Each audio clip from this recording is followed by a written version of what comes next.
नारी को उसका सम्मान, उनकी सुरक्षा और स्वावलंबन के लिए जो कदम उठाए जा रहे थे, ये हक मिलता जो उसका स्वाभाविक अधिकार है। लेकिन इसमें जो बातें की गई, लोगों ने ऐसे मुद्दों को लाने का प्रयास किया, जैसे समाजवादी पार्टी ने उसमें मुद्दा छेड़ा कि इसमें मुस्लिम महिलाओं को आरक्षण क्यों नहीं मिल पा रहा है।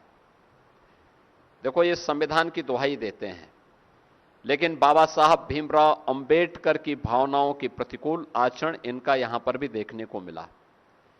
याद करिए, जब भारत का संविधान निर्माण हो रहा था, उस समय संविधान निर्माण होते समय भी धर्म के आधार पर आरक्षण देने की मांग उठी थी।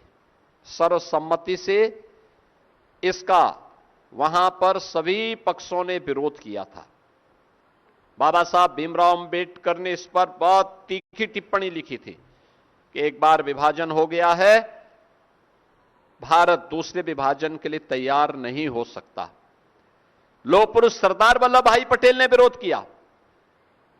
उस समय के संविधान निर्माण समिति से जुड़े हुए सभी सदस्यों ने इसका पुरजोर विरोध किया, लेकिन समाजवादी पार्टी और उनके जो अन्य सहयोगी हैं कांग्रेस की उस रणनीति में, मैं पूछना चाहता हूं कांग्रेस से, समाजवादी पार्टी से, कि महिला आरक्षण से जुड़ा हुआ यह मुद्दा जो नारी शक्ति बंधन अधिनियम के माध्यम से पारित हुआ था, इसमें पुरुष का हक नहीं मारा जा रहा था, लेकिन महिला सशक्तिकरण के लिए एक बहुत ही प्रोग्रेसिव सोच के साथ यह कदम उठाया गया था। आज जब आप मुस्लिम महिलाओं की बात करते हैं, वे तब कहां थे जब साबानो प्रकरण में कांग्रेस की सरकार ने मुस्लिम महिलाओं के अधिकार को पूरी तरह उन्हें वंचित करने का प्रयास किया। याद करिए, ये इंडी गठबंधन है। जब प्रधानमंत्री मोदी जी ने साबानो प्रकरण में कांग्रेस के इस पाप का परिमार्जन करने का कार्य किया था, और उस समय प्रधानमंत्री जी ने देश के अंदर ट्रिपल तलाक पर पूरी तरह प्रतिबंध लगाया। भारत का कानून शादी ब्याह के लिए भारत के प्रत्येक नागरिक पर समान रूप से लागू होगा। तब ट्रिपल तलाक के खिलाफ बनाए गए कानून का भी कांग्रेस और इंडी गठबंधन के जितने भी अन्य सहयोगी हैं, समाजवादी पार्टी, टीएमसी, डीएमके, इन सब ने तब भी विरोध किया था। यह इनका दोहरे आचरण को प्रदर्शित करता है। ऐसा नहीं कि इन लोगों को देश के अंदर सत्ता में रहने का अधिकार न प्राप्त हुआ हो। आज जो लोग महिलाओं के हक की बात की दुहाई देते हैं, उनसे पूछा जाना चाहिए, कांग्रेस और इंडी गठबंधन को देश के अंदर सबसे अधिक समय तक शासन करने का अवसर प्राप्त हुआ, सबसे अधिक समय तक। लेकिन जिन चार जातियों का उल्लेख प्रधानमंत्री मोदी जी ने किया, नारी के लिए भारत की आधी आबादी, गरीब के लिए,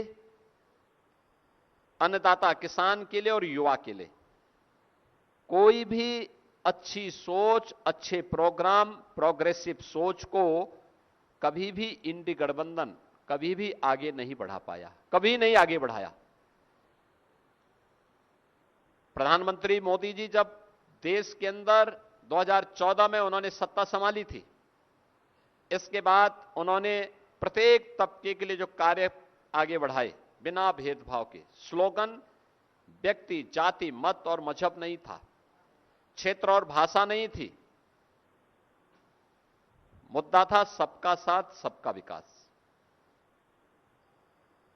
सबका प्रयास और सबका विश्वास। इस सब को लेकर के एक साथ चलने की बात थी।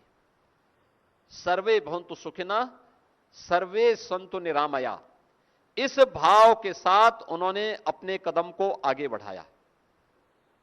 नारी शक्ति के लिए किए जाने वाले प्रयास में याद करिए, बेटी बचाओ बेटी पढ़ाओ का पहला प्रस्ताव पारित करते हैं। बेटी की रक्षा होगी, भ्रूण हत्या नहीं होगी। लिंगानुपात अगर कहीं विषम है उसको सही करेंगे। देश के अंदर उन्होंने इसको लागू किया। मातृवंदना योजना मातृत्व रक्षा के साथ जोड़ने का कार्य किया। बेटी गर्भ में भी सुरक्षित रहेगी और उसका बाहर आने पर उसका टीकाकरण हो, इसके लिए भी उन्होंने इंद्रधनुष जैसे प्रोग्राम चलाए। परिणाम क्या रहा? मातृ मृत्यु दर और शिशु मृत्यु दर में बेहतरीन रिजल्ट सामने आए। ये कदम प्रधानमंत्री जी के द्वारा उठाए गए उन कदमों का हिस्सा है